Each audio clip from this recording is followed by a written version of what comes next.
Hello and welcome to a new episode of the Weekly Dartscast. Alex Moss here. It's Monday, which means a new episode in our Darts Legends series, episode 7, and we're continuing with our nominations from players that we've already spoken to, and we're joined by Terry Jenkins, a former major finalist, reached the final with 2 World Grand Prix, the Premier League, 2 World Match Plays, the Grand Slam, the Las Vegas Desert Classic, the UK Open, and the European Championship, and hit a 9-darter at the World Championship consensus, one of the best players never to win a TV title. So here's our chat with Terry Jenkins. I'm delighted to say I'm joined by the Raging Bull, Terry Jenkins. Thanks very much for the time, Terry. How are you doing? Yeah, not too bad. Just, working hard at the minute. It's I know it's lockdown, but I think I'm working more now at home than I was before. I'm glad to hear you're keeping busy, and we'll start how we're starting all these in the Darts Legends series. How did you first get into darts? Well, just when I was younger, me and my 2 brothers bought a set of darts each, and we all played each other. I was the youngest out of the 3 of us, and I just started beating them quite comfortably earlier on, and they didn't want to play me in the end, so then we started a league up in a local village, so I joined that and started beating everybody. But there was one chap that was really good, and I used to just practice against him. Nobody else would play him. I used to just keep playing him until I could beat him. And then I got spotted for County, Worcester County, and it went from there, really. I was having a look earlier, in terms of tournaments that we might recognise. Darts Database has got you down as maybe like in the 90s, Welsh Open semi-finals 1993, World Masters last 16 1998. Was that your sort of first taste of playing in the bigger tournaments? I suppose it was, yeah. That was before I joined the PDC. I think I used to go to Holland and Belgium and Antwerp and all that, and I used to do really well over there. The atmosphere was always good, and I won the Antwerp Open 3 times on the trot with over 800 entries in each one. So, yeah, I used to play well over there. That was when I joined the PDC then. I packed my shop up and joined the PDC, and I suppose started doing well in that. It was a struggle to start with, but got there in the end. And making that switch over to the PDC, sort of late 30s, early 40s, what was it behind the decision to give it a go and back yourself at that time? Well, I was busy on the shop. I had a shop in Ledbury, and I was there sort of six days a week, and I didn't have time to play darts. I knew I should have done it earlier on, really, but you just can't make that decision when you're already in the middle of a business sort of thing. So I always said if I pack the shop up, I'll have a go at the darts, and we had notice to quit. We only rented the building, and the bloke wanted to develop it all, so that was my chance, and I thought, I'll have a go now. One of the big years for you, early doors really, in your PDC career, I suppose, taking darts a little bit more seriously. 2003, we saw you in a lot of TV events, the Las Vegas Desert Classic, the UK Open, the World Match Play, and over in the BDO, the World Masters, getting to the quarterfinals and losing out to a player that you had many great battles with, Raymond van Barneveld. Yeah, I used to like playing Barney. He's a really good player, but you just knew when you had him beat, you could sense the fear in him, really, and he did some good scores against him or take a big finish out, and you could just see his head go. His body language used to tell you got him beat, and I used to just play nice. I used to just think, just play nice and steady now, and I've got him, just keep banging the ton of him, and but I mean, he's a brilliant player. I mean, he's been around for years, and but I used to enjoy playing him, yeah. But the reason I joined as well was to beat Phil Taylor. I just wanted to have a go at beating Phil Taylor. I knew how good Phil was, and I just thought, on me day, I know what I can play like, and on me day, I know I was as good as him, and I'd have a chance of beating him, and I'd done that. So that's what kept me going, really. So obviously you had the business that you were focusing on. You couldn't quite make the switch over to darts until a certain point. But how closely were you following the game, the PDC game? You mentioned there Phil Taylor was a big inspiration for you wanting to make that move and play against him. Yeah. I used to get fed up with people when the BDO was going and the PDC broke away. I mean, I know they'd done it for their reasons, but they didn't ask the other players to go with them or didn't approach any of the other players, and we were all against them, really, and because they didn't do it the right way, sort of thing. They didn't approach the players and take the players with them when they broke away. And I just wanted to prove that, you know, we were as good as them, and that's what it boiled down to, really. I just wanted to go in there and prove that the BDO players were just as good as those, and that drove me on to become good and practice properly in that. What was it like those early days playing on the PDC Tour? Obviously, you've been around it when it's got as big as it is nowadays, but what was it like those early days playing on that circuit? Oh, it was good. I mean, when I joined, everything had changed. I mean, all the players were getting on with one another as well, and I mean, the atmosphere was brilliant. We used to travel to Vegas, we used to go to Australia, we used to go to Canada, America, and it was absolutely brilliant. And I mean, the players today don't see any of that because it's more or less in the same place. It's only the top few that travel around, really. And that was the fun of it to me. But that's probably why I got a little bit bored with it in the end, towards the end, because we were just playing in Barnsley and Wigan all the time, either Barnsley, Wigan, or Germany, and I just got fed up with playing the same players and playing in the same venues. But when we used to play early days, I mean, anybody was allowed to enter. You never knew who you were playing, really. And that was the fun of it. And we saw some success for you early on in your PDC career. You're starting to make TV events more regularly, but you're also picking up some titles away from the cameras. One in Netherlands, I think, was your first one, beating Colin Lloyd in the final, and then winning the Bob Anderson Classic, beating Bob himself, and then Ronnie Baxter in the final. Yeah, I think that was the Primus Masters, was it? Or was it the Antwerp Open? I can't remember. I can remember beating Colin in one final, but I can't remember whether it was the Primus or the Antwerp. I think it was the Antwerp Open. Well, it might have been. I won the water one as well twice. So it could have been that. I can't remember. I'm not one for remembering games, really, but I remember certain things. But once you've played, that's it. It's gone, really, and you concentrate on the next. I used to just concentrate on the next game. But aside from the games, though, picking up those titles and winning those titles, did that give you that sort of belief that you'd made the right decision to make the move to the PDC? Oh yeah, definitely.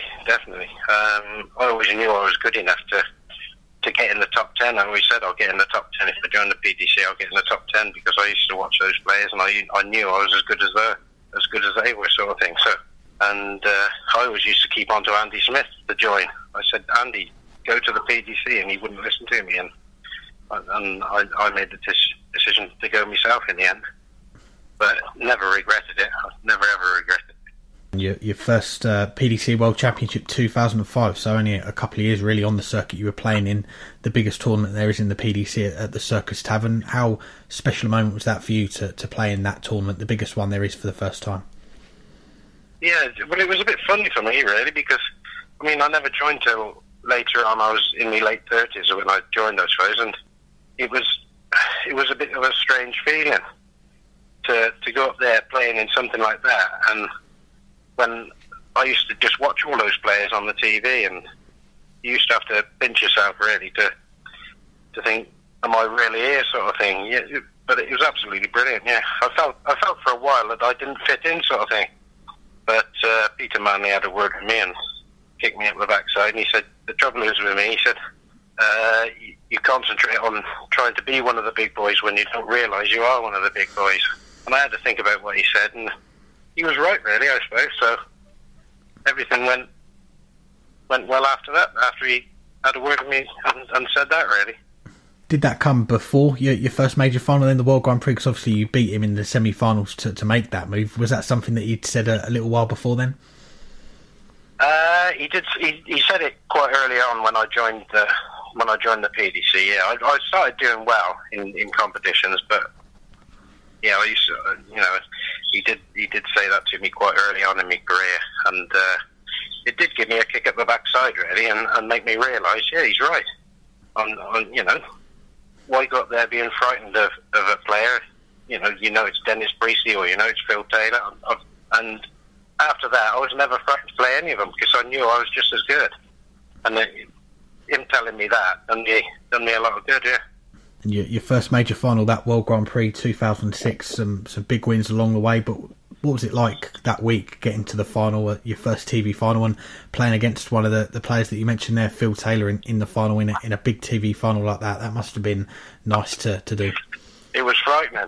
When I first qualified for my first TV tournament, I thought, what the hell have I done here? I've got to go up on the TV now and play, and it's just frightening, wondering how you're going to play. You just want to go up there and play well. You think, I hope I don't go up there and make a fool of myself, sort of thing, and play a load of rubbish and make a fool of myself. But at the end of the day, nobody cares.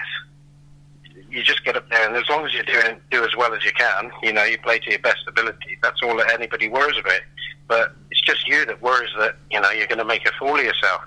But nobody else really cares. As long as you've got there and qualified, they know you're good enough, and you should just get on with it. And that takes a bit of realising as well. But the first few times you're up there, you're trying hard to just play well, and you should just relax and not worry about anything. But it is hard to do. It was frightening. Yeah, I've heard a few players say that. I mean, one of them who said that to me before is Peter Wright, way back when he made his Lakeside debut 25 years ago now, in the 90s. He said that the big thing for him was he didn't want to go up there and hit the low scores and make a fool of himself. So do you think even nowadays, when people are coming through playing on TV for the first time, that is one of the big things for them, is just to put on a good performance, if you like? Yeah, it's got to be, hasn't it? I mean, if they say it isn't, they're not telling the truth, really. I mean, some players can take it a bit better than others, but you're still nervous. You're still going up there thinking, Christ, I've got to play in front of all these people, so. But the more I played, it just seemed like second nature in the end. It didn't worry me one little bit. I just got up there and got on with it. But anybody that says it's their first time up there and they're not nervous, they're liars. Coming on to 2007 then, and arguably the most successful year of your career, reaching 4 TV finals, but the first of those was the Premier League, and that year was, of course, your debut in the tournament. What was it like when you found out you'd been selected to play in that? Because it'd only been around a couple of years before then. Yeah, that's right. I was pleased with that. Yeah, I mean that's what all players should aim to be in, is the Premier League. I mean, it is tiring when you're in there. It does knock a lot of players up, and it ruins a lot of players. So, but every player should be striving to get in that Premier League. That's where you want to be. I mean, that's where you're going to make your name at the end of the day, and that's where every player should want to be. And it's absolutely awesome going up there in front of those crowds, and you just look out and you think, Jesus Christ, all this for a game of darts? Like, I could never believe that it would have ever got like that 20 years earlier. I'd have never believed it. Like. Yeah, and I think you played in it for about 4 or 5 years, a good spell playing in the Premier League, but in particular that first year, playing in it for the first time, getting to the final, and the finals night in Brighton. We mentioned him again, Raymond van Barneveld beating him in a last leg decider to get to that final against Phil Taylor. Yeah. No, that was good. Yeah. It was probably one of the highlights of my career. Getting to that Premier League final. Yeah. Pity I didn't win it, but never mind. And at that point, 2007, still relatively new compared to the likes of Phil Taylor, Barney, players that have played on the TV for a lot longer. So did that Premier League, that first year, did that help you maybe get more used to playing in front of the cameras, playing in front of the big crowds, because you were getting it week in, week out, playing in them big events in the Premier League? Oh yeah, definitely makes it easier for you. The first couple of years you're in that, you're playing all the time, and you when you go back to the floor tournaments, those players are probably a little bit rusty, and you're getting all the match practice and getting the nerves knocked out of you, sort of thing. And it does make it a lot easier on the floor tournaments, definitely. That's why a lot of the Premier League players, do well on the floor tournaments as well, because they're getting that match practice all the time. And as I mentioned, that year, 2007, 4 finals on the TV. You touched on the Premier League. The World Match Play, though, has got to be one that's right up there for you that year, especially in the semi-finals, getting that big TV win against Phil Taylor. That must rank right at the top for you in terms of what you've achieved in the game. Oh, yeah, definitely. I mean, it's like I said, that's one of the reasons I joined the PDC, because I knew how good Phil Taylor was, and I just wanted to either go beat him on the telly. And when you do, I mean, it's the same again. You have to sort of pinch yourself. You think, so I just beaten him. I mean, I used to sit at home and watch him on the TV before he even knew who I was like. And well, before anybody knew I was, and I used to think sort of unreal sort of thing that you're up there and you beat him on the TV, when before that you were sort of a nobody, watching him play and winning world titles. So it's got to be one of the highlights of my career, beating Phil Taylor for the first time, yeah. And the 9-darter was the other one. It seems weird to say, really, but obviously you've mentioned about how big a goal that was for you to play Phil and beat him. Was it hard to come back to the Winter Gardens the next day and play in the final and get yourself up, having achieved one of the big goals that you'd set out to do? I wouldn't say it was hard. It's just you've sort of played your final, haven't you? When you played somebody like that was as good as he was when he was in his prime. And I suppose it's hard to G yourself up to play the next player, because you've done what you wanted to do, was beat Phil, and all right, you want to win the tournament, but yeah, I suppose you go up there a bit sort of take it for granted, really, and you should never do that. You should just, I should have gone up there thinking I was playing Phil again and get myself in the right frame of mind and gone on and won the competition. I want to touch on the World Championship as well. Some good runs that you had at both the Circus Tavern, but also Alexandra Palace as well. A couple of quarterfinals, but also that semi-final 2011. You mentioned there the 9-darter as well. I was actually in the crowd for that. It was the first time I've been to the Ali Pali. I thought that's what you see every time, but it's not. Doesn't quite work out that way. But for you, looking back, I think mine was it the 6th or the 7th one of the World Championships. Looking back though on those World Championships, obviously the 9-darter is one that stands out a lot for you, but in terms of runs in the competition, which one do you look back on and think that could have been the year for me to go all the way and be a world champion? I think it was the match play when I played James Wade in the final. I beat Taylor in the semi, and James beat Adrian in the other semi. And we were in the practice room not together. Me and James were in the one practice room, and Adrian and Phil were practicing in the other room and having a laugh and messing around. And I said to James, they think they're going to beat us easy. I said, you make sure you win your game. I said, because I'm winning mine. And we both won, and we played each other in the final. And I think I outscored James in that, but I just couldn't hit a double. He was something like 7-3 up on me, and I should have been 7-3 up on him, and that was my chance to win a major tournament. I should have won that match play that year. But even more recently, you had a few years where you didn't get into the big TV finals. You lost out on your place in the Premier League, but 2014, 2 more finals for you. UK Open, beating a certain Michael van Gerwen in the semi-finals, and then playing him in the final of the European Championship. So even then, a few years later, you're still pushing to get that big one. That's right, yeah. But it was getting harder for me then. I mean, I wasn't practicing as much as I used to, and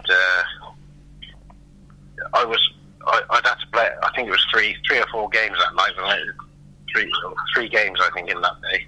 And by the time I got to the final, I was all right when I played Michael, but I was absolutely whacked when I played Adrian in the final. It's not so much my arm can keep going, it's my leg and my ankle. And I was really tired. And if we'd have played the next day, I might have stood a chance. But I said to my mate, I'm absolutely whacked. My leg's killing me. I knew I was in trouble, really. And your last PDC title coming in 2015 on the floor, and you mentioned ahead of the 2017 World Championship that your plans were for 2017 to semi-retire, if you like, start to wind down. And you mentioned there it was taking its toll on you a little bit. Is that the main reason really behind starting to pack up playing darts on the Pro Tour? Yeah, I just got fed up with it, to be honest. I'd played for years, and I mean, there's other things I want to do in my life. I'm not like some of the other players. All they've got is darts, really. They've got no other. Like Phil's got nothing else in his life, has he? And Barney, they've got nothing else in their life. I mean, I like doing my furniture, going to auctions, and I've got a shop in Ledbury now. I love doing that. And I used to miss doing that when I was playing the darts. I used to miss doing all that. And I think you've got to mix it up a bit, really. Because I just got bored with the darts. I played for so long. And I just got a bit fed up and bored with it, to be honest. So that's why I thought, I can't keep doing this. I've got to pack it in and do what I want to do again, which is my furniture. As I said earlier, it was Kevin Painter who suggested yourself to chat to for our Legends series, and he said it'd be interesting to ask you as well. You touched on there the furniture, the antiques that you're quite interested in off the hockey. Did that make it easier for you, pressure-wise, when you're going for a double to win X amount of money, that you had the antiques and it wasn't the darts that was everything for you? Oh, yeah, I suppose. Because I never ever packed up my work. I always carried on, doing me ordinary job, but not so much sort of thing.